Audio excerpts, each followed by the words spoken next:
কীর্তন শুনবেন তো? আপনাদের ভালো কথা বলতে আমাদের আশা, আমরা ভালো কথাই বলবো, পরিষ্কার কথা বলবো, তাতে কারোর গায়ের জ্বালা ধরবে, কারো গায়ের জ্বালা ধরবে না। তোমরা শুনতে পারলে তোমাদের ভালো, না শুনতে পারলে তোমাদের গেল, আমাদের কিছু দেওয়ার দরকার নেই, পরিষ্কার কথা। তাই হরিনাম সংকীর্তন করলে হৃদয়ের পরিবর্তন হবেই হবে, হবেই হবে না মানে না হবে কোনো উপায় আছে? ও মায়েরা বলো তো, তেঁতুল বলো, তেঁতুল, এবার বলতে থাকো, তেঁতুল তেঁতুল তেঁতুল তেঁতুল তেঁতুল তেঁতুল তেঁতুল তেঁতুল তেঁতুল, মুখে জল আসবে না? আসবে কি না? তেঁতুল তেঁতুল বলতে বলতে মুখে জল আসছে কেন? বসো, চুপ করে বসো, যেটা বলছি সেটা শোনো। তেঁতুল তেঁতুল বললে যদি মুখে জল আসে, কেন জল আসছে? তেঁতুলের টক স্বাদটা আপনার মুখের মধ্যে নয়, মনের মধ্যে প্রকাশিত হচ্ছে, তাই মুখে জল আসছে।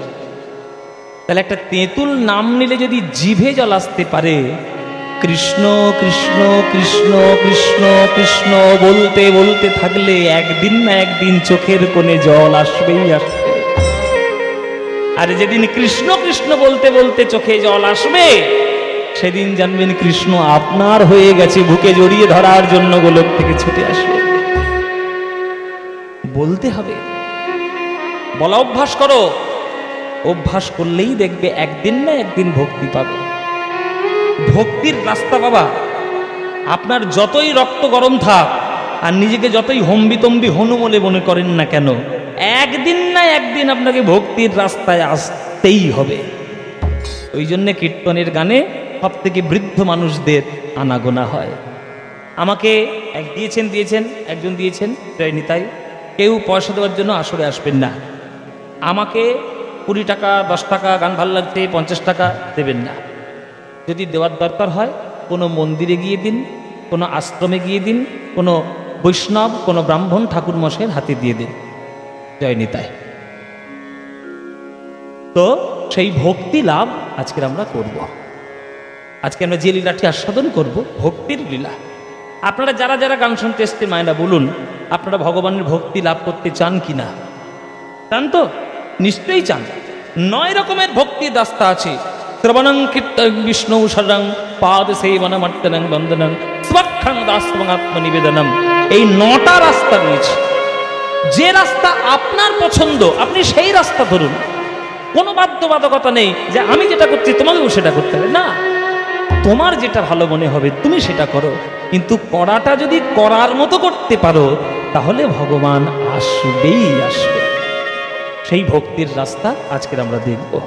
চলুন, যে ভক্তের কথার মাধ্যমে, যে গৌর ভক্তের কথার মাধ্যমে আমরা একটু ভক্তি আস্বাদন করব আজকে, সেই ভক্ত আমাদের বৈষ্ণব জগতে একজন গুরুত্বপূর্ণ ভক্ত, যিনি গুরু ভক্তি কাকে বলে একেবারে চোখে আঙুল দিয়ে দেখিয়ে দিয়েছিলেন। যে হরিনাম করতে গেলে নিজের মনকে কিভাবে তৈরি করতে হয় আঙুল দিয়ে দেখিয়ে দিলেন সবার চোখে।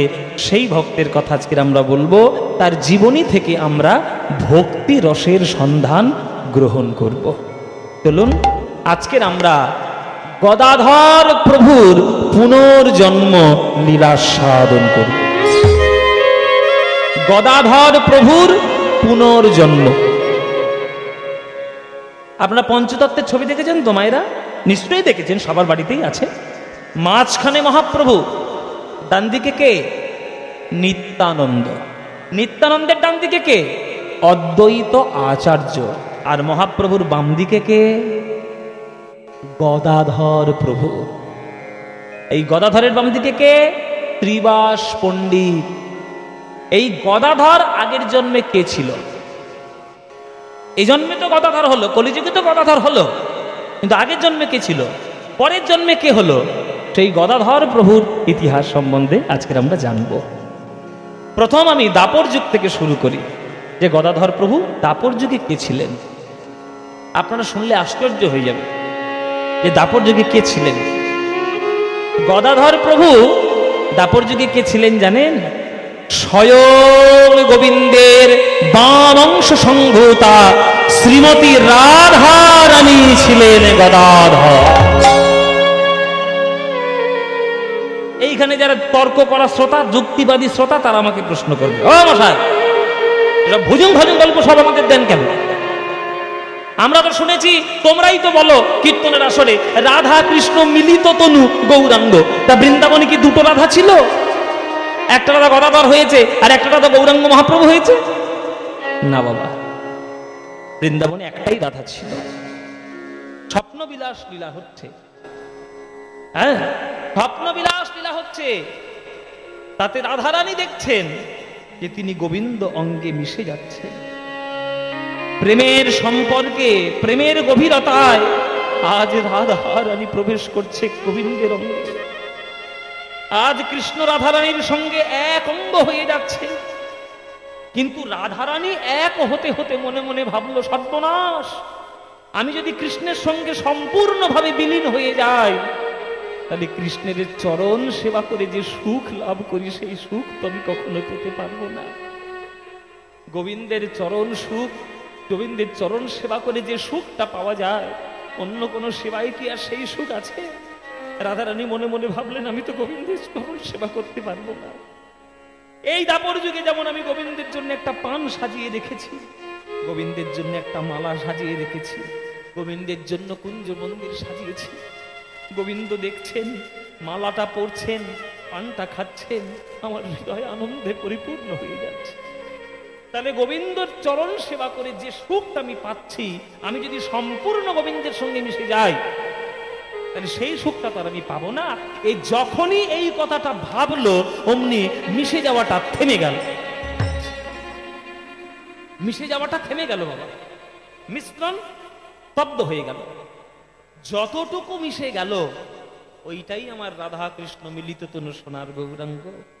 যে অংশটুকু রাধারানীর বাকি রইল, সেই অংশটুকু কলিযুগে গদাধর হয়ে বহুর বাম পাশে দাঁড়িয়ে গেলেন, গিয়ে প্রভুর সেবা করলেন। তাই গদাধরের ভাব ছিল রাধারানীর ভাব। গদাধরের ভাব কিন্তু সবাই গ্রহণ করতে পারবে না বাবা, খুব কঠিন জিনিস। গদাধর সখী ভাবে গৌরাঙ্গ মহাপ্রভুকে ভালোবাসতেন। সেই ভাব, সেই রাধারানীর ভাব নিয়ে আজকের গদাধর প্রভু জন্মগ্রহণ করেছেন কলিযুগে। কিন্তু নিমাই যখন সন্ন্যাস হয়ে চলে গেল, গদাধর বলল, যে নবদ্বীপে নিমাই নাই, সেই নবদ্বীপে আমি থাকবো না। আমার প্রভু কোথায় যাবে আর তার চরণের জন্য আমি পড়ে থাকবো? আমি পারবো না প্রভুকে বিহার, প্রভুকে ছেড়ে আমি থাকতে পারবো না। তাই প্রভু যেখানে থাকবে, আমিও সেখানে থাকবো। পুরীতে যখন মহাপ্রভু এসে অবস্থান করলেন, স্থির করলেন যে এবার তিনি পুরীতেই থাকবেন, গদাধর প্রভু চলে গেলেন পুরী ধাম। তবে পুরীর মন্দিরে থাকলেন না। ওই পুরীর মন্দিরের কাছে আর একটা মন্দির আছে, যার নাম টোটা গোপীনাথের মন্দির, আই টোটা। ওই টোটা গোপীনাথের মন্দিরে গোপীনাথের সেবার দায়িত্বে রয়ে গেলেন গদাধর। ওইখানেই গদাধর থাকতেন। আর প্রত্যেক দিন সন্ধ্যাবেলায় আমার গৌরাঙ্গ মহাপ্রভু তার কাছে শ্রীমদ্ ভাগবত পাঠ শুনতে আসতেন। কেননা শ্রীমদ্ ভাগবত পাঠ অত্যন্ত মধুর সুরে এই গদাধর করতে পারতেন। যেহেতু মহাপ্রভু সন্ন্যাসী, তিনি তো কারোর সঙ্গে থাকতে পারেন না, তিনি একাই থাকেন গম্ভীরার মধ্যে। আর যখন ভাব তার উদয় হয়, তখন তার সখী ভাবাবিষ্ট হলে তিনি স্বরূপ দামোদর আর রামানন্দ রায়ের সঙ্গে ভাব আদান প্রদান করেন। কিন্তু গদাধরের কাছে, গদাধর যেহেতু সখী ভাবে মহাপ্রভুকে ভালোবাসতেন, ওই জন্য তার কাছে সন্ধ্যাবেলা করে আসতেন আর শ্রীমদ্ ভাগবত পাঠ শুনতেন। তাই পুরীতে রয়েছেন আমার মহাপ্রভু, পুরীতে রয়েছেন আমার শ্রীকৃষ্ণ চৈতন্য প্রভু। সেই শ্রীকৃষ্ণ চৈতন্য মহাপ্রভুকে দেখার জন্য প্রত্যেক বছর ওই নবদ্বীপ থেকে বহু মানুষ যেত ওই নবদ্বীপ ছেড়ে পুরী ধামে মহাপ্রভুকে দর্শন করার জন্য। এবছরও চলেছে সকল ভক্তগণ। আর প্রভু যখন নিজের দেশের লোককে দেখতে পেতেন, একবার বুকটা আনন্দে ভরে যেত। আহ আহ, তোমরা আমাকে দেখতে এসছো, আমার কত আনন্দ হচ্ছে। তাই সকল ভক্তগণ চলেছেন মহাপ্রভুকে দেখতে। ওই যে আরে তলবি তলবা গুটাও গুটাও, আরে বৈশাখ মাস পড়ে গেছে, আজকে 18 তারিখ হয়ে গেল। বৈশাখ মাসের 18 তারিখ চলে এলো, তোমরা বসে বসে এখন বসে আছো। তলবি তলবা গোটা প্রভুকে দেখার জন্য সব যেতে হবে জগন্নাথ ধামে। হুমায়রা তোমরা কেউ যাবে নাকি? যাবে? যাবে? রথের কাঠ তৈরি করা শুরু হয়ে গেল, আর তোমরা এখনো বসে বসে নবদ্বীপে কি? হরি বল বাবা। জগন্নাথ ধামে পুরীর যে রথটা তারা আষাঢ় মাসে দেখেন, সেইটা তৈরি হয় কোন দিন থেকে? হ্যাঁ ঠিক বলেছেন, জলে বলুন, যখন জানবেন কনফিডেন্সের সঙ্গে বলবেন। ঠিক বলেছেন, এই মা ঠিক বলেছে। অক্ষয় তৃতীয়ার দিন থেকে ওই কাঠ তৈরি করা শুরু হয়ে যায়, রথ তৈরি করা শুরু হয়ে যায়। এই যে অক্ষয় তৃতীয়া, এই যে গত পরশুদিন না কবে চলে গেল একটা, হ্যাঁ বাবা, হ্যাঁ হ্যাঁ হ্যাঁ, ওই দিন থেকে শুরু হয়েছে। চন্দন যাত্রাটাও শুরু হয়েছে, রথ তৈরি করা শুরু হয়েছে। ওই দিনে গঙ্গার আবির্ভাব, ওই দিন সুদামার সঙ্গে কৃষ্ণের মিলন, ওই দিন পরশুরামের যন্ম, ওই দিন সত্যযুগের জন্ম। কত আর বলবো, অক্ষয় তৃতীয়া সাংঘাতিক দিন। অক্ষয় তৃতীয়া চলে গেল, রথের কাঠ তৈরি করা শুরু হয়ে গেল, তোরা এখনো নবদ্বীপে পড়ে আছিস। ওরে মহাপ্রভুকে দেখতে যেতে হবে, আর কত পড়ে থাকবি? চল চল চল চল, সবাই মিলে আমরা জগন্নাথ দেখতে যাই। সবাই চলেছি জগন্নাথ দর্শন করতে। চলুন বাবা, তাহলে আমরাও একটু জগন্নাথ দর্শন করি। আমরা একটু গানে গানে যাই, তারা হেঁটে হেঁটে যাচ্ছে, আমরা একটু গানে গানে যাই। আমরা গান গেয়ে গেয়ে একটু জগন্নাথের বন্দনা গাইতে গাইতে আমরা পুরীতে যাব। জগন্নাথ স্বামী নয়ন পথগামী ভবতু মে। জগন্নাথ স্বামী নয়ন পথগামী ভবতু মে। জগন্নাথ স্বামী নয়ন পথগামী ভবতু মে। জগন্নাথ স্বামী নয়ন পথগামী ভবতু মে। হাত জোরে করে উলুধ্বনি দিন। কদাচিৎ কালীন্দিতট বিপিন সঙ্গীতি তরল মুদাভীরে নারী বদন কমল স্বাদ মধুপ রমা ব্রহ্মা শিব সুরগণেশারিচিত পদ জগন্নাথ স্বামী নয়ন পথগামী ভবতু মে। জগন্নাথ স্বামী নয়ন পথগামী ভবতু মে। জগন্নাথ স্বামী নয়ন পথগামী ভবতু মে। জগন্নাথ স্বামী নয়ন পথগামী ভবতু মে। জগন্নাথ স্বামী নয়ন পথগামী ভবতু মে। সবাই বলো জগন্নাথ দেব কি, বলভদ্র জিউ কি, সুভদ্রা মাই কি, শ্রীকৃষ্ণ চৈতন্য মহাপ্রভু কি। এসো এসো এসো, বাহ বাহ বাহ বাহ, এসো তোমরা। বাহ, তোমাদের দেখলেই আমার কি সুন্দর আনন্দ হয় গো, বুকটা একেবারে আনন্দে ভরে যায়। বিদেশে থাকি, দেশের লোকের সঙ্গে দেখা হলে তো আনন্দ হবেই বাবা। আজকের মহাপ্রভু আনন্দে তার হৃদয়ে ভরে উঠলো, দেশের লোককে দেখেছেন না। এসো এসো, হ্যাঁ কেমন আছো তোমরা? হ্যাঁ সব কুশল মঙ্গল তো? এই হরিনাম করছো তো? সবাই মিলে কৃষ্ণ নাম প্রচার করছো তো? ভালো। এ কি কি ব্যাপার? আর তোমাকেই বলছি, হ্যাঁ তুমি কেন এসছো? তুমি কেন এসছো?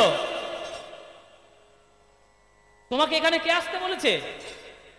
তোমাকে গত বছর বারণ করেছিল না তুমি আসবে না? তোমার বদন আমি দর্শন করতে চাই না, তুমি চলে যাও।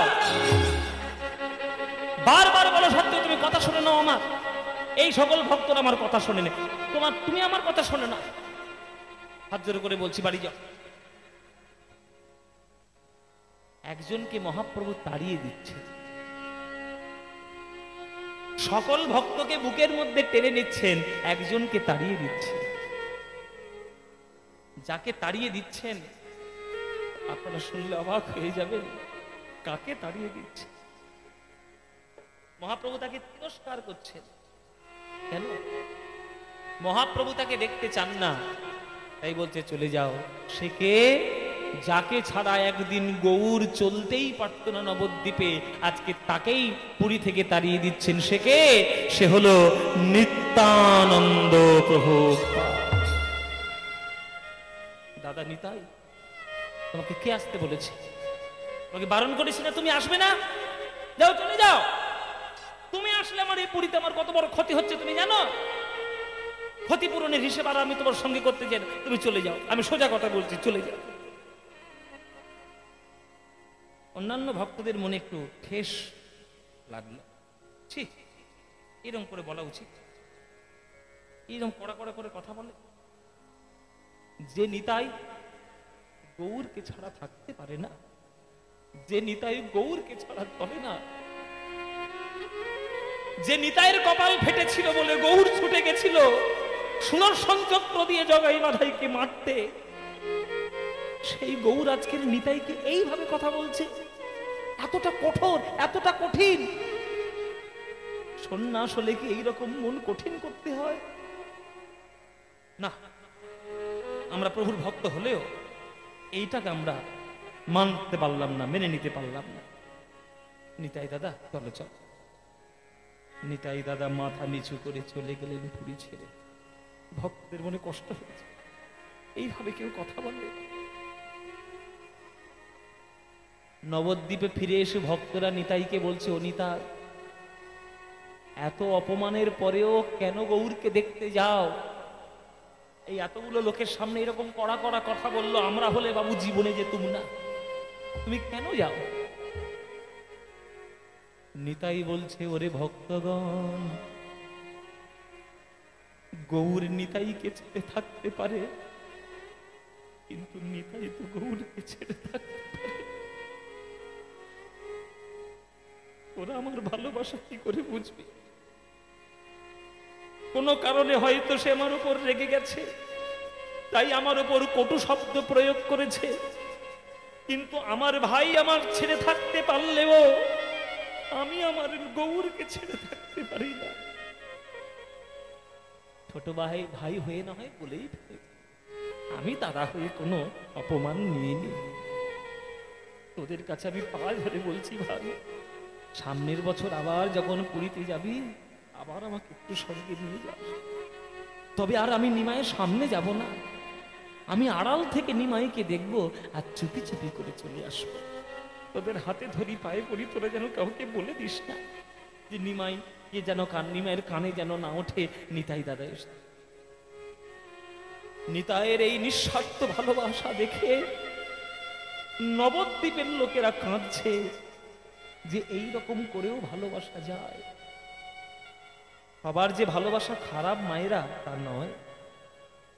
1000 জনের মধ্যে হয়তো 900 জনের মধ্যে ভালোবাসা থাকে না, কিন্তু 10 জনের মধ্যে তো সঠিক ভালোবাসা থাকে। আর যারা বিনা স্বার্থে ভালোবাসে তারা নিজের অপমানের কথা চিন্তা করে না, সে ওই ওপরের মানুষটার ভালোর কথা চিন্তা করে। তাই পরের বছর যখন আবার রথের সময় এলো, আবার নবদ্বীপের লোকেরা তল্পি তল্পা গোটাচ্ছে, আবার যাবো, নিমাইকে দেখবো, জগন্নাথকেও দেখবো, শ্রীকৃষ্ণ চৈতন্য মহাপ্রভুকেও দেখবো, সবাইকে দেখবো। এই জন্য আবার তারা চলেছে, আজকের আবার তারা চলেছে জগন্নাথের বন্দনা গাইতে গাইতে, আবার তারা যাচ্ছে পুরীধাম, আবার আমরাও যাব পুরীধাম। জগন্নাথ স্বামী নয়ন পথগামী ভবতু মে। জগন্নাথ স্বামী নয়ন পথগামী ভবতু মে। আবার উলুধ্বনি দিন মায়েরা। মহাম ভৈস্তির কনকরুচিরে নীল শিখারে বসন প্রসাদান্ত সহজ বলভদ্রেণ বলীনা মধ্যস্থ সুভদ্রা সুকল সুর সেবা সরদো জগন্নাথ স্বামী নয়ন পথগামী ভবতু মে। জগন্নাথ স্বামী নয়ন পথগামী ভবতু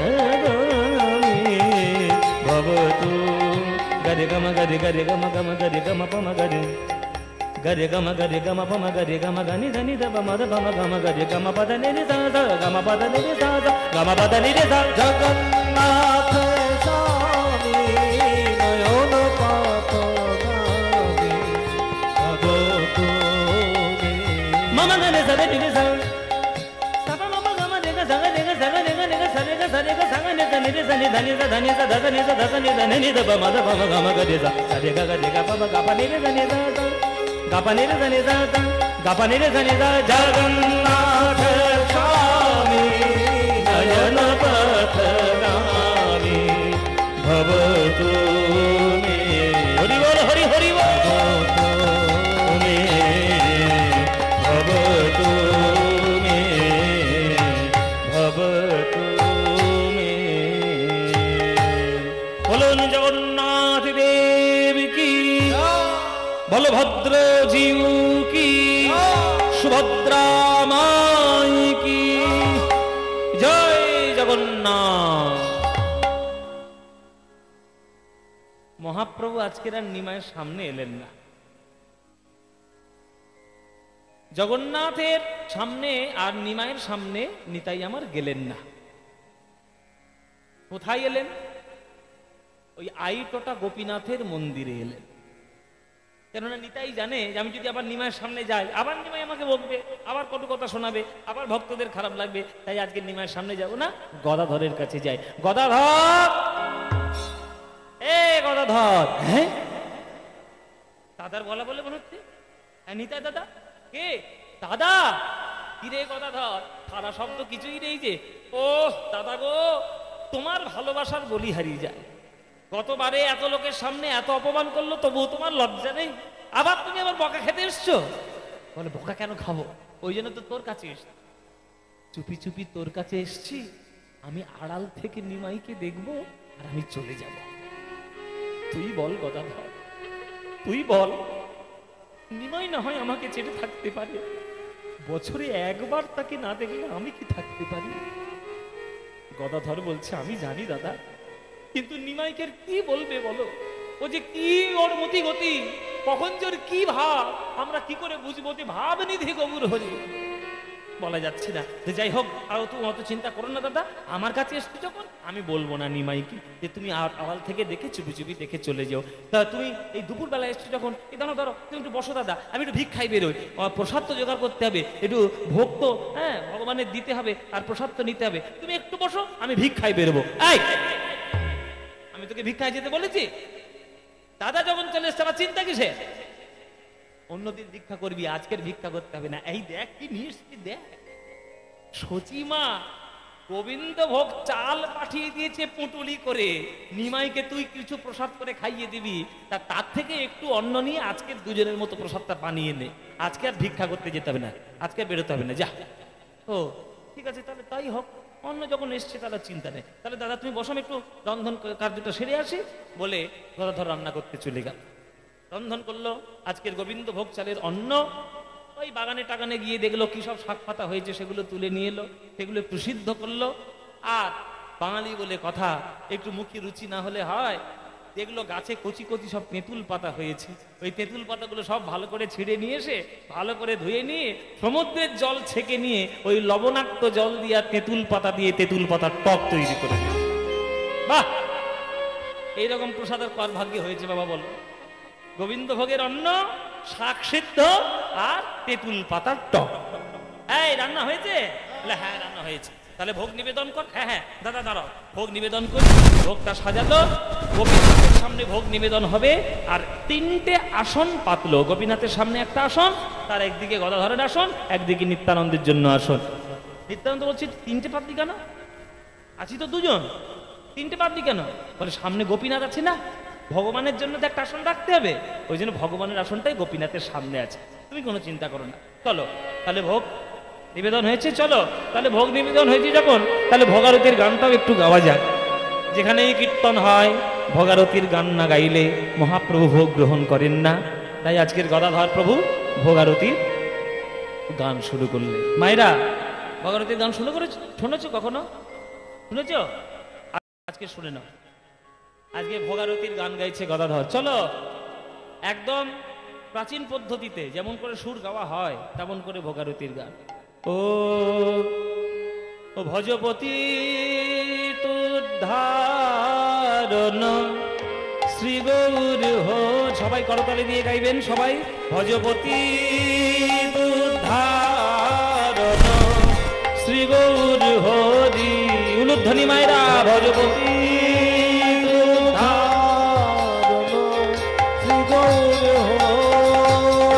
ভজপতি তুদ্ধারণ শ্রী গৌর হরি, ভজপতি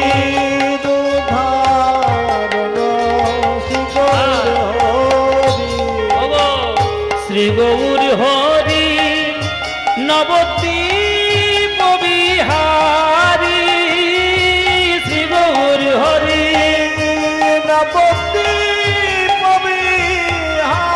আহারে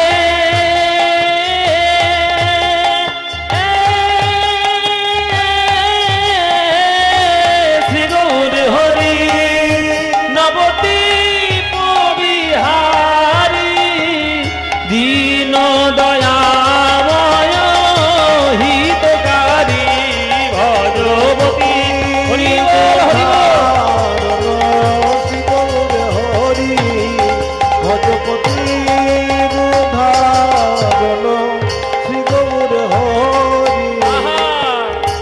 এসো এসো মহাপ্রভু করি নিবেদন, এসো এসো প্রভু করি নিবেদন, এসো এসো মহা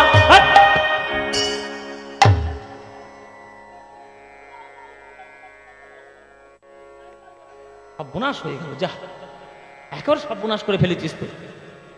গদাধরের মুখ টেপে ধরেছি নিতাই। বলি কি হলো, আমি কি গান ভুল করেছি? নিতাই নিতাই বলছে গান তুই ভুল করেছিস, তুই ঠিকটাই গেয়েছিস কেন তুই বল। ও বলে ঠিক গান গাইবে, ভুল গান গাইবো? মানে আমি দ্বার কাছে ফাঁকি দেব বলে আমি চুপি চুপি তোর কাছে এসে উঠেছি, আর তুই গানের মধ্যে বলছিস এসো এসো মহাপ্রভু করে নিবে। এক্ষুনি চলে আসবে। সর্বনাশ হয়ে গেলে কি হবে? একবার যদি এই গানের আওয়াজ যদি মহাপ্রভুর কানে যায় আর আমি থাকতে পারবো? যদি এক্ষুনি ছুটে আসবে। গদাধর বলছি ও মা তাহলে কি হবে? ভগারতির গান তো ধরে পেরেছি, বন্ধ তো করা যাবে না, গাইতেও তো হবে। এখন বলে ফেলেছি, তাই যে পুরো গানের তো অনেকটাতেই মহাপ্রভুর কথা আছে। ও দাদা আমি তখন কি করব? বলে যেখানে যেখানে নিমায়ের নাম থাকবে আর যেখানে যেখানে মহাপ্রভু বলে থাকবে সেখানে হু হু করে গাই।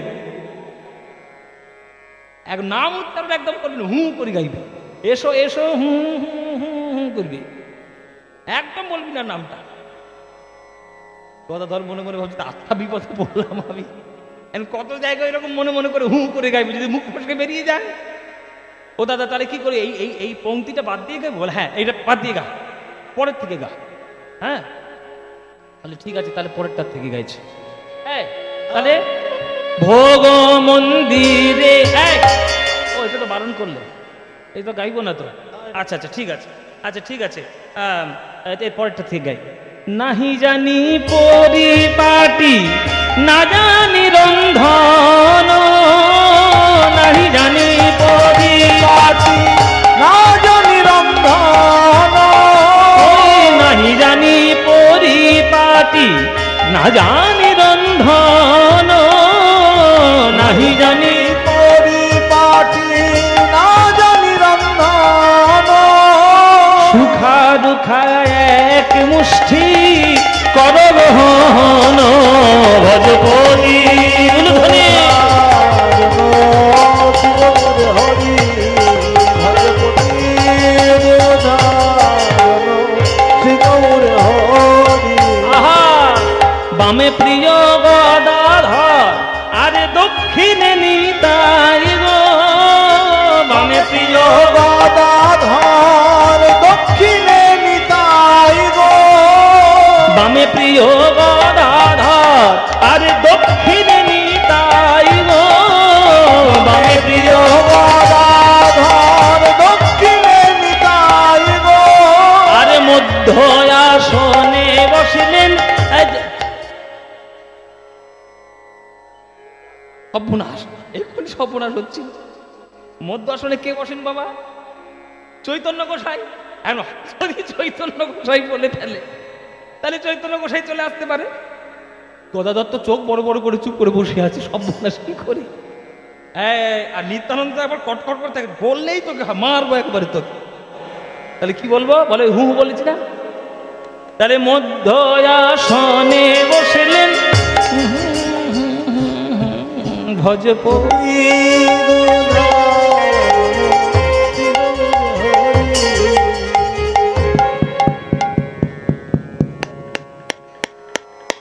কে কে বাইরে কে? টোকা দিয়েই যাচ্ছে, কে বলবে তো? এই কথা দেখ তো কে। মায়েরা, গদাধরের বুকের ভিতর ঢিপ ঢিপ করছে। একবার যখন বলে ফেলেছে, আর কি জানতে বাকি আছে বাবা? এই গদাধর দেখায় কে টকটক করছে, গান গাইতে দেবে না যতক্ষণ না যাবি, যতক্ষণ না দরজা খুলবি ও টকটক করতেই থাকবে। গদাধর বুকের মধ্যে থেকে ভয়ে ভয়ে যাচ্ছে। মায়েরা, কে এসছে? চলে এসছে সিনেমার নায়ক। গদাধরের বুকে তো ঢিপ ঢিপ করছে। দরজা খুলেছে আমার গদাধর। হাঁটুর উপর এক খণ্ড কাপড়ে পরে দ্বাদশ অঙ্গ তিলক শোভিত। গদাধর দরজা খুলে দেখছে স্বয়ং চৈতন্য মহাপ্রভু দাঁড়িয়ে রয়েছে। প্রভু তুমি? ও গদাধর, আমি কি তোমাদের কেউ নই হে? আমি কি তোমাদের কেউ নই হে? বলো গদাধর, আমি কি তোমাদের কেউ নই হে? আমি কি তোমাদের কেউ নই হে? তোমরা আমায় বিনা প্রসাদ পেলে, বলো আমি কি তোমার কেউ নই হে? তোমরা আমার বিনা প্রসাদ পেলে, বলো তোমরা আমার কথা ভুলে গেলে, বলো আমি কি তোমাদের কেউ নই হে? তোমরা আমার কথা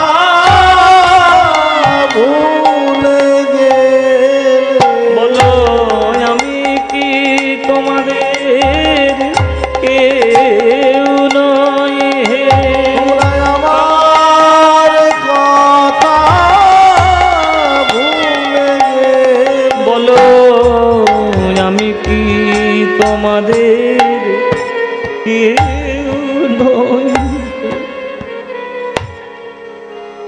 আমাকে ভুলে গেলে গদাধর? আমাকে বাদ দিয়ে প্রসাদ পাচ্ছ? যেই এমন কথা বলেছে আর গদাধর থাকতে না পেরে চরণ দুটি জড়িয়ে ধরেছে। এ তুমি কি বলছো গৌরহরি? তোমার বিনা কি আমরা প্রসাদে পেতে পারি? যতই তোমার নাম বন্ধ করে হু হু করে গাই না কেন, দেখো ওই দিকে গোপীনাথের আসনের দিকে তাকাই দেখো, 3টে আসন পেতেছি। আমি তো মিথ্যে বলেছি নিতাই দাদাকে, আমি ওই মাঝখানের আসনটা তো তোমার জন্য রেখে দিয়েছি। গৌর যদি না মধ্য আসনে বসেন তাহলে প্রসাদের মহিমা কি বর্ণনা করা যাবে প্রভু? ওই আসনটা তোমার জন্য আছে প্রভু, আর তুমি আমাকে বলছো তোমাকে ভুলে গেছি। সেই যখন পড়েছ, লুকানোর তো আর জায়গা নেই। এসো এসো প্রভু, বসো আমাদের আসনে। আজ আলো হোক মন্দির, পূর্ণ হোক ভোগারতি। বসো প্রভু, বসো। বামে প্রিয় গদাধর, দক্ষিণে নিতাই গো। বামে প্রিয় গদাধর, দক্ষিণে নিতাই গো। মধ্য আসনে বসলেন চৈতন্য গোসাই ভজপতি। ধ্বনি মায়েরা,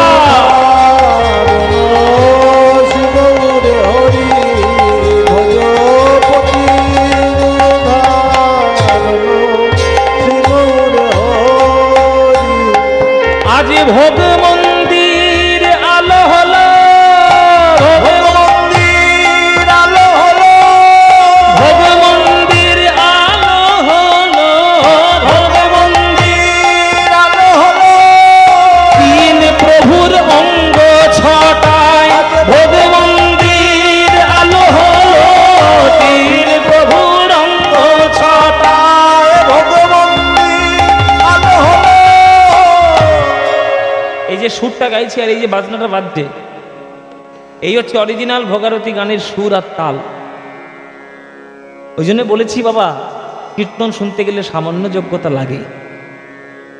আপনারা যারা যারা ভোগারতির গান চারদিকে শুনে বেড়াচ্ছেন, বেশিরভাগ জায়গায় এত তাড়াতাড়ি করে সেরে দেওয়া হয়। সঠিক ভোগারতির গান যদি শুনতে চান আর ভোগারতির গানে যদি মন দিতে চান, বীরভূমে চলে যাবে। বীরভূমের মুলুক পাটবাড়ির আসরে বা চণ্ডীদাসের আসরে বা আমাদের বরাহনগর পাটবাড়ির, আপনারা যদি কলকাতায় বরাহনগর পাটবাড়ির আশ্রমে যান, ভোগারতির গান যদি শোনেন আর বাবাজি মহারাজের আকর যদি শোনেন, ওইখান থেকে আপনি কেঁদে কেঁদে বাড়ি আসতেন একটা ভোগারতির গান শুনলে। বাজনা যেমন, গান তেমন, আর আখর তেমন।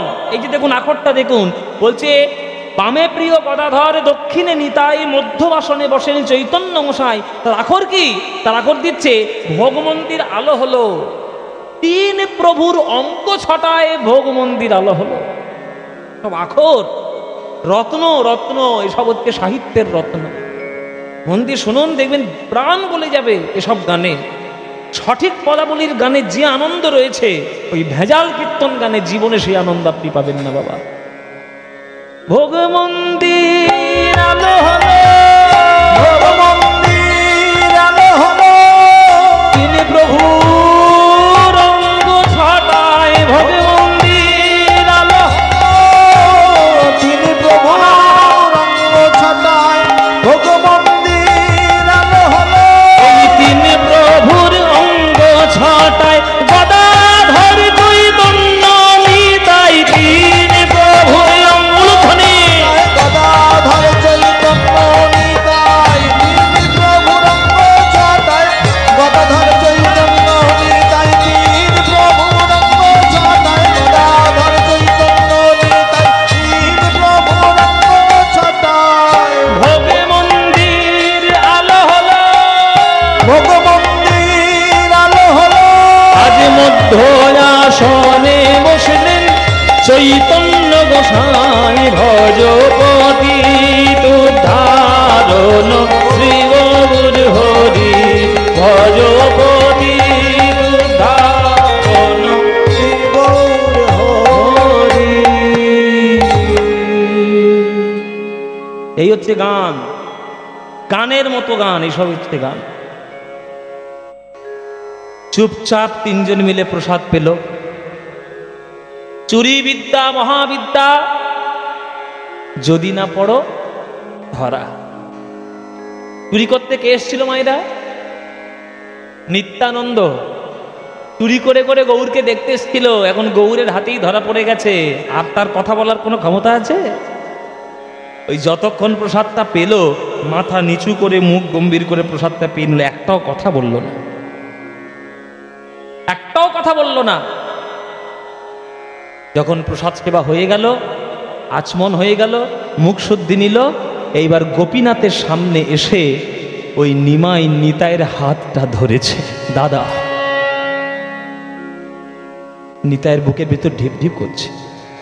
দাদা, তোমাকে কটু কথা বলেছি না, আমি তুমি ক্ষমা করে দিও দাদা। আমি চেষ্টা করেছিলাম যদি একটু কটু শব্দ প্রয়োগে তোমাকে আমি আমার থেকে দূরে রাখতে পারি, তাই বলেছি। কিন্তু দাদা, মনের কথা আমার তা নয়। তুমি যে এইখানে চলে আসছো বারে বারে আমার ভালোবাসার টানে, এইটাতে আমার বড় বিপদ হচ্ছে, আমার বড় ক্ষতি হচ্ছে। নিত্যানন্দ বুকের মধ্যে নিমাইকে জড়িয়ে ধরেছে। নিমাই, তুই না হয় আমার বিনা থাকতে পারিস, কিন্তু আমি তো তোর বিনা থাকতে পারি। 365 দিনের মধ্যেই কয়েকটা দিনের জন্য তোকে দেখতে আসি, তাও তুই আমায় তোকে দেখতে দিবি না? বল, আমি আসলে তোর কি ক্ষতি হচ্ছে? বল, কি ক্ষতি হচ্ছে তুমি বুঝতে পারছো না দাদা? চারিদিকে বিধর্মীদের অত্যাচার। কত কষ্ট করে আমরা দুই ভাই মিলে নবদ্বীপের মন্দিরের মধ্যে, নবদ্বীপের লোকের মধ্যে হাতে পায়ে ধরে প্রেম বিতরণ করেছি। প্রেম বিতরণ করতে গিয়ে কারোর কপাল ফাটেনি দাদা, তোমার ফেটেছে। কি বাবা জগাই মাধাই কপাল ফাটিয়েছে, কপাল ফাটিয়ে হরিনাম দিয়েছে, খোল ভেঙে হরিনাম দিয়েছে। চাপাল গোপাল সে অত্যাচার করেছে, তবু হরিনাম দিয়েছে। এত কষ্টের হরিনাম লোকের হাতে পায়ে ধরে দেওয়ার পর সেই হরিনাম যদি কোনো কারণবশত নবদ্বীপে বন্ধ হয়ে যায়, বলো দাদা, তোমার ভালো লাগবে না আমার ভালো লাগবে? জগতের বৈষ্ণবদের জন্য, জগতের ভক্তদের জন্য, ভারতবর্ষের ভক্তদের জন্য আমি আছি, এই পুরীতে বসে আছি। তাদের কৃষ্ণ নামের প্রচার ঘটাবো, হরিনামের মহিমা বলবো। আর আমার ঘরটা বাঁচানোর জন্য তো তোমাকে রেখে দিয়ে এসছি নিতাই দাদা। আমার নবদ্বীপের মানুষ অন্তত হরিনামটা যেন ভুলে না যায়। আর তুমি যদি এই বারে বারে প্রত্যেক বছর এই 3 মাসের জন্য আমাকে দেখতে চলে আসো, 3 মাস বাবা, আগেকার দিনে তো আর ওই হাওড়া থেকে ট্রেন ছাড়তো না যে রাত্রে উঠবেন আর সকালবেলায় নেমে যাবেন। পুরীতে যাতায়াত মোটামুটি 3 মাসের ধাক্কা। এই 3 মাসে যদি কোনো বিধর্মী শাসক তার শক্তি প্রয়োগ করে, বল প্রয়োগ করে নবদ্বীপে হরিনামটা বন্ধ করে দেয়, বলো দাদা, আমাদের হাতে পায়ে দেওয়া হরিনাম, ওই ধুলোয় গড়াগড়ি দিয়ে হরিনাম দেওয়া সব বন্ধ হয়ে যাবে। তাই দাদা, কষ্ট তোমার যতই হোক, এই গোপীনাথের সামনে তুমি আমার হাতে হাত রেখে কথা দাও, বলো দাদা, যা দেখেছো দেখেছো, আর কোনোদিন আমার দেখার জন্য তুমি পুরী ধামে আসবে না, এইটাই গোপীনাথের সামনে তুমি আমার হাতে হাত রেখে কথা দিয়ে যাও দাদা। দাও, কথা দাও, বলো কথা দেবে কিনা? নিতাই চাঁদ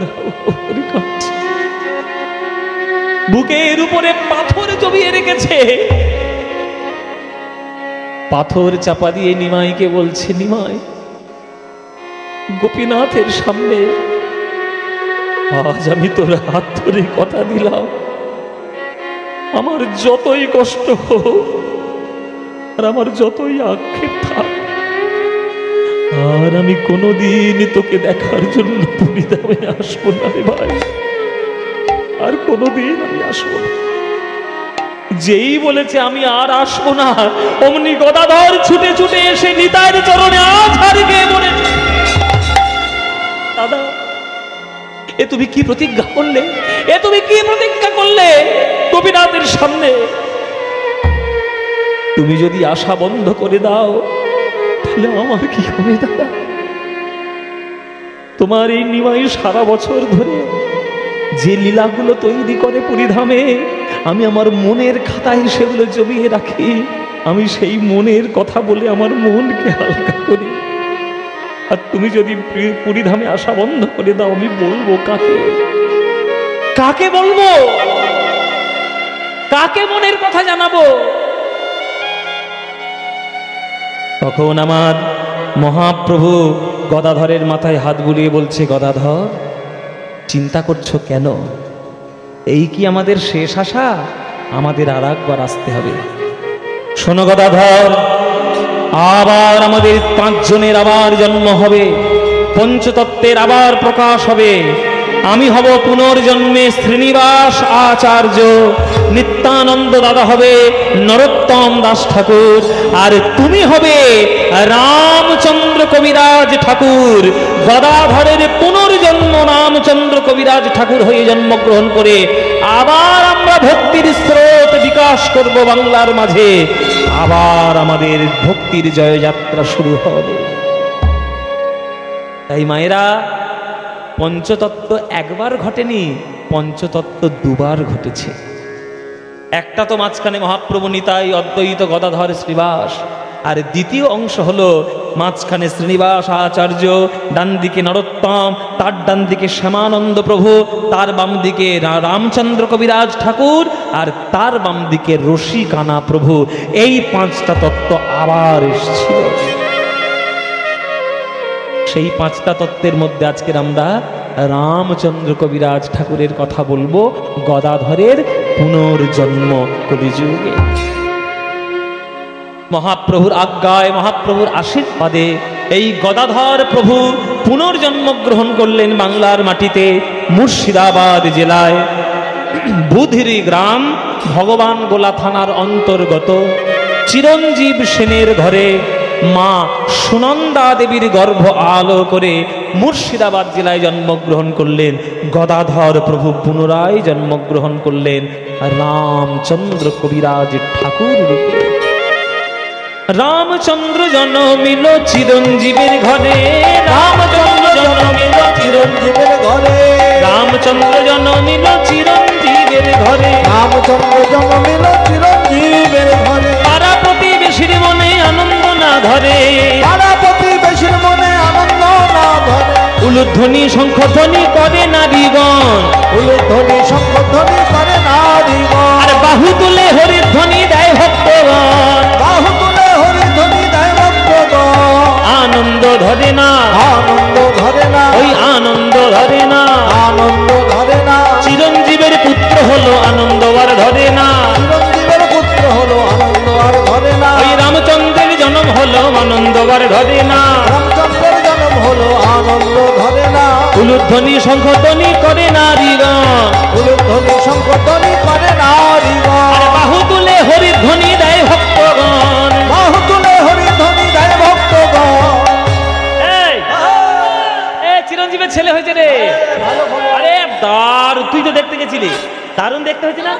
ও একবারে দুধে আলতা গায়ের রং, একবারে ময়ূর তারা কার্তিক, একেবারে কি সুন্দর দেখতে হয়েছে। তুই গেছিলিস তো? আচ্ছা গেছিলিস, কি করতে গেছিলিস? দেখে এসছিস না মিষ্টি খেতে গেছিলিস? 50টা রসগোল্লা না খেলে তোমার হবে? ও মায়েরা, পাড়া প্রতিবেশীর মধ্যে কারোর যদি একটা ছেলে হয় আনন্দ হয় না? হয় কি না? ছেলে হলে আনন্দ হয় তো, আর মেয়ে হলে কম আনন্দ হয়। এই 2025 সালে বাস করে যদি বলো মেয়ে জন্ম হলে কম আনন্দ হয়, তোমাদের একবার গঙ্গার জলে ডুবিয়ে মারা উচিত। ছেলে হলেও যেমন আনন্দ হবে, কন্যা হলেও আনন্দই হবে। একটা কথা ভালো করে জেনে নাও, যে পিতার কোলে পুত্র সন্তান আসে সে পিতা ভাগ্যবান, আর যে পিতার কোলে কন্যা সন্তান আসে সেই পিতা হলো সৌভাগ্যবান। বলো ভাগ্য চাও না সৌভাগ্য চাও? তাহলে ছেলে হলে যদি নারায়ণ হয়, মেয়ে হলে লক্ষ্মী হবে। এই এখনকার দিনে ডিফারেন্স ক্রিয়েট করা যায় না। আমরা এখনকার দিনে আমরা করে ফেলেছি, কি করব? স্বার্থের জন্য বিভিন্ন রকম লোক আমাদেরকে ভুজুং ভাজুং বক্তব্য দিয়ে করে রেখেছে। কিন্তু আগেকার দিনের শাস্ত্রের মেয়েরা কত পড়াশোনা জানতো। প্রতি অনুসুয়া, সীতা মা, রাধারানী স্বয়ং, মীরাবাই, এরা কত বড় বড় শিক্ষিত ছিল জানো? তাই মায়েরা, শিক্ষিত তোমাদের আগে হতে হবে। এখানে যারা গান শুনতে এসছে, বাবাদের সংখ্যার থেকে মায়েদের সংখ্যা একটু বেশি। তাই মায়েরা, তোমাদের সবাইকে বলছি মায়েরা, তোমরা আগে ভক্ত হও। তোমরা ভক্ত না হলে তোমাদের গর্ভে কৃষ্ণ ভক্ত সন্তান হবে না। জমি যদি উর্বর না হয়, সেই জমিতে কি ফসল ভালো হবে বাবা? তোমরা হলে জমি, তোমাদের গর্ভেই 10 মাস 10 দিন ধরে একটা সন্তান, একটা প্রাণ প্রতিপালিত হয়। সেই সন্তান গর্ভ থাকা অবস্থায় তোমরা যদি নিজের জীবনটিকে ভক্তিময় করে তুলতে পারো, জানবে তোমাদের সন্তান ভক্ত হবেই হবে। এটা আমি শুধু ভাঁওতাবাজি কথা বলছি না, পুরোটা বিজ্ঞান, পুরোটা সায়েন্স, মেডিকেল সায়েন্স এখনকার দিনে প্রমাণ করেছে। আর এই সায়েন্সটা হাজার হাজার বছর আগে ঋষি মুনিরা বলে গেছে যে গর্ভকালীন অবস্থায় মা যেমন জীবনযাপন করে তেমন সন্তান তার জীবনযাপন করে। মহাভারতে শোনানি? ওই আমাদের অভিমন্যু মহাভারতে সে চক্রভূহে ঢোকার রাস্তা কোত্থেকে পেয়েছিল? কোথায় শুনেছিল? মায়ের গর্ভে বসে বসে শুনেছিল। প্রহ্লাদ কি করে ভক্ত হলো? কয়াধুর গর্ভে বসে বসে নারদের মুখে প্রহ্লাদ ভাগবত শুনেছিল, ওই জন্যই প্রহ্লাদ এত বিষ্ণু ভক্ত হলো। হ্যাঁ, এই যে সুখদেব গোস্বামী প্রভুপাদ, হ্যাঁ, ব্যাসদেবের ঔরসে জন্মগ্রহণ করেছিল, কিন্তু ওই গর্ভের মধ্যে থাকাকালীন সে স্বয়ং সুখ পাখি হয়ে ওই গর্ভের মধ্যে আশ্রয় নিয়েছিল। সুতরাং এই সায়েন্সটা আপনাদের জানার দরকার, এটা জানতে হবে বিজ্ঞান। মায়েরা যেমন জীবনযাপন করবে সন্তান তেমন হবে। তাই মায়েরা, তোমরা আগে ভক্তিময়ী হও, তবেই তোমাদের সন্তান কৃষ্ণ ভক্ত হবেই হবে। এই চিরঞ্জীব সেনের ঘরে জন্মগ্রহণ করলো গদাধর প্রভু পুনর্জন্ম হয়ে। মায়ের নাম কি? সুনন্দা দেবী। বাবার নাম কি? চিরঞ্জীব সেন। চিরঞ্জীব জীব ব চিরঞ্জীব, সীমার নাম চিরঞ্জীব নয়, ওই চিরঞ্জীব নয়, চিরঞ্জীব সেন। সেই চিরঞ্জীব সেনের ঘরে জন্মগ্রহণ করলেন রামচন্দ্র। কি সুন্দর দেখতে হয়েছে। হ্যাঁ, এবার দুদিয়ালটা গায়ে রঙ্গ, একবার মই ছাড়া কার্তিক। মুখটা দেখেছো? কি সুন্দর মুখটা দেখে নাও। ও মায়েরা, এই দেখো সুন্দর দেখতে, দেখো ছেলে হয়েছে।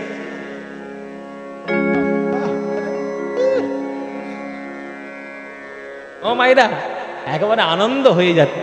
পাড়ার লোকেরা সবাই দেখতে এলো, আশীর্বাদ করে গেল। ধীরে ধীরে ধীরে ধীরে রামচন্দ্র বড় হচ্ছে। এই কত 7-8 বছর বোধহয় বয়স হবে, রামচন্দ্র বয়স হয়েছে 7-8 বছর। তখন তার মা সুনন্দা দেবী আবারও গর্ভবতী হলেন, মানে দ্বিতীয় সন্তান তার গর্ভে এল। এইটাই হলো তার কাল। কালের ফের কখন হবে কেউ জানে না বাবা। কমল দল জল জীবন টলমল ভজহু হরিপদ তীরে। পদ্ম ফুলের পাতায় যেমন জল স্থির থাকে না, দেহরূপ পদ্ম পাতায় প্রাণ জল স্থির থাকে না। কখন পড়ে যাবে কেউ জানে না। এই দ্বিতীয় সন্তান তার কাল হলো। কি কাল হলো? গর্ভের মধ্যে দ্বিতীয় সন্তান রয়েছে সুনন্দা দেবী। আর সেই সময় তার স্বামী চিরঞ্জীব সেন দুরারোগ্য ব্যাধিতে ব্যাধিগ্রস্ত হয়ে মৃত্যুবরণ করলেন।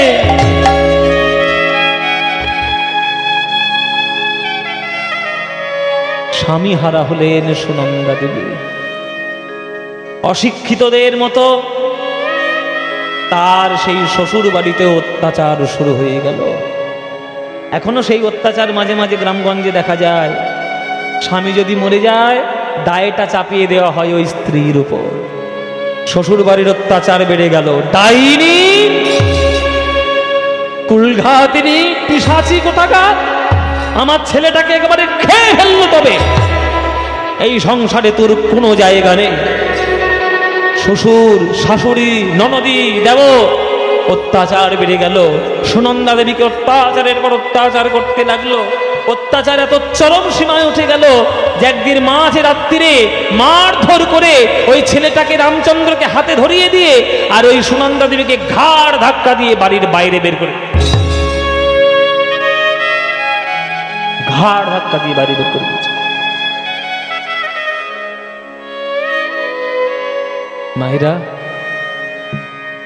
শ্বশুর বাড়ি থেকে তোমরা যদি লাঞ্ছনা পাও, ভরসা একটা মাত্রই জায়গা। কার বাড়ি? বাপের বাড়ি। সুনন্দা দেবী বাপের বাড়ি চলে এলো কাঁদতে কাঁদতে ওই অর্ধেক রাত্রিরে। বাপের বাড়ি কোথায়? ত্রিখণ্ড গ্রাম, বর্ধমান।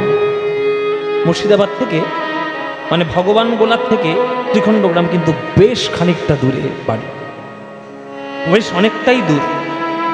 সারা রাত ধরে হাঁটতে হাঁটতে ওই 8 মাস তখন সন্তান পেটে। 8 মাস মানে তখন বুঝতে পারছেন 8 মাস মানে হাঁটা চলাই যাবে না, ডাক্তারের বারণ, বেড রেস্ট থাকতে হবে। আর সেই অবস্থায় ঘাড় ধাক্কা দিয়ে বাইরে বের করে দিয়েছে। সারা রাত ধরে কাঁদতে কাঁদতে হাঁটতে হাঁটতে বাপের বাড়ি এসে পড়ে ওই বাবার চরণে আছাড় খেয়ে পড়ে গেল। বাবা শ্রীখণ্ড গ্রামে চলে এলো। বাবা এমন ঘরে একটা তুমি বিয়ে দিলে বাবা। স্বামী ছিল আমার দেবতার মতো, কিন্তু শ্বশুর শাশুড়ির পরিবার আমার ভালো নয়। বলছে আমি নাকি আমার স্বামীর মৃত্যুর জন্য দায়ী। বলো বাবা, অগ্নিকে সাক্ষী করে 7 জন্মের বন্ধনে যার নাম নিয়ে সিঁদুর মাথায় দিয়ে আমি তার বাড়িতে সংসার করতে গেছি, আমি তার মরণ কামনা করতে পারি? বলো বাবা। এই দেখো তোমার নাতি হাত ধরে, আর আমার এই 8ম মাস, আমার 8 মাস এই পেটে ছিল, আর তাকে নিয়ে বের করে দিয়েছে আমার ঘর থেকে। আমি কোথায় যাব বাবা? তার বাবা ছিল শ্রীখণ্ড গ্রামের বিরাট বড় পণ্ডিত, তার নাম দামোদর পণ্ডিত। তিনি আবার শাক্ত পণ্ডিত, বৈষ্ণব নন, শাক্ত পণ্ডিত বাবা, মানে কালী ঠাকুরের পূজারী। তিনি কালী মাকে, মা দেবীকে তিনি পূজা করতেন। এটা কঠিন রাস ভারী লোক। দামোদর পণ্ডিত বলছে, মা এত কান্নাকাটি করছিস কেন? তুই দামোদর পণ্ডিতের মেয়ে, আমার ঘরের লক্ষ্মী, তুই যেমন ঘর ছেড়ে গেছিলিস, আমার ঘরের লক্ষ্মী আমার ঘরে ফিরে এসছে, তোর কোনো চিন্তা নেই। এই বুড়োটা যতদিন বেঁচে থাকবে তোর সন্তানদেরকে প্রতিপালন করার দায়িত্ব আমার, তোর কোনো চিন্তা নেই। তোর এই ছেলে রামচন্দ্র মানুষ করবো আমি, তোর এই গর্ভের সন্তান জন্ম নেবে মায়ের সামনে, তোর কোনো চিন্তা নেই। আমি রয়েছে, এই বুড়ো মানুষটা যতদিন বেঁচে থাকবো ততদিন তোর কোনো চিন্তা নেই, কোনো চিন্তা নেই। আমি মানুষ করবো তোর ছেলেদেরকে। দামোদর পণ্ডিতের বাড়িতে রয়ে গেলেন সুনন্দা দেবী বাপের বাড়িতে। দ্বিতীয় সন্তান জন্মগ্রহণ করলেন মা কালীর ওই চৌকাঠের সামনে। মা কালীর যে কাঠামো বাবা, আমাদের এদিকে কোথাও কোথাও হয়, কিন্তু বর্ধমানে বা বীরভূমে প্রায় জায়গায় হয়। যদি মায়ের পুজো হয়ে যায় মন্দিরের মধ্যে কিন্তু তারা বিসর্জন করে না, বিসর্জন করার পর যে কাঠামোটা ওইটা কিন্তু সারা বছর ধরে তারা পুজো করে। এই দামোদর পণ্ডিত ওই কাঠামো পুজো করতো মা, মা কালীর। সেই কাঠামোর সামনে, চৌকাঠের সামনে তার দ্বিতীয় সন্তান জন্মগ্রহণ করলো সুনন্দা দেবীর। সেই দ্বিতীয় সন্তানকে পরবর্তীকালের বৈষ্ণব জগতের সর্বশ্রেষ্ঠ এক পদকর্তা, তার নাম গোবিন্দ দাস কবিরাজ ঠাকুর মহাশয়। যার পদাবলী আমরা প্রথমে গৌরচন্দ্রিকায় গাইলাম, উনি হচ্ছেন এই রামচন্দ্র কবিরাজের ভাই গোবিন্দ কবিরাজ। ওই যে আমি গৌরচন্দ্রিকা গাইলাম বাবা, যে সংসার কাল কুটে বিষে দগ্ধ হলো এ কলি গোবিন্দ দাস। এই গোবিন্দ দাসের জন্ম হয়েছে শ্রীখণ্ড গ্রামে। ইনি হচ্ছেন দামোদর পণ্ডিতের নাতি, জন্মগ্রহণ করলো সেইখানে। 2 নাতি দাদুর কোলে বড় হচ্ছে।